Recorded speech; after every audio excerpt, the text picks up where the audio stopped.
Scotland is known for its rich history and vibrant clan culture, with each clan carrying its own unique traditions and stories.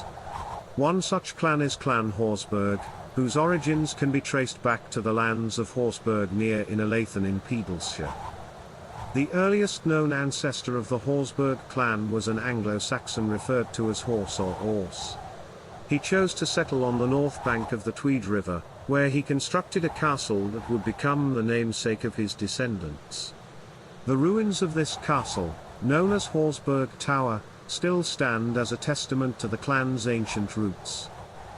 The prominence of the Horsburgh clan is evident throughout Scottish history. Simon de Horsbrock, for instance, witnessed a charter to the monks of Melrose Abbey during the reign of Alexander II, showcasing the family's involvement in important legal and administrative matters of the time. In 1287, a notable figure by the name of William de Horsbrock emerged, recorded as a notary public in the Diocese of Glasgow. This suggests that the Horsburgh clan had spread its influence beyond its original lands, establishing connections and presence in other regions of Scotland. The Horsburgh clan's coat of arms, as recorded by Nisbet, features a silver horse's head on a blue shield. This heraldic representation is a classic example of canting or punning, wherein the symbols used in the arms play on the family name. In this case, the horse's head alludes to the clan's name, further emphasizing their identity and heritage.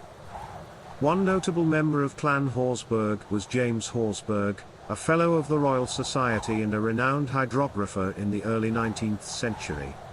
His expertise in maritime matters led to his appointment as hydrographer to the East India Company in 1810. James Horsburgh authored several authoritative works on maritime subjects, which became essential references in the field. Despite the passage of time, the Horsburgh name continues to be found in the Borders region and around Edinburgh. It is a testament to the enduring legacy of the clan and its lasting impact on Scottish society. The barony of Horsburgh remained in the possession of the Horsburgh family until recently, when it passed to the Cinnery family through Lady Horsburgh of Horsburgh. This transition marked a new chapter in the history of the lands and their associated noble title.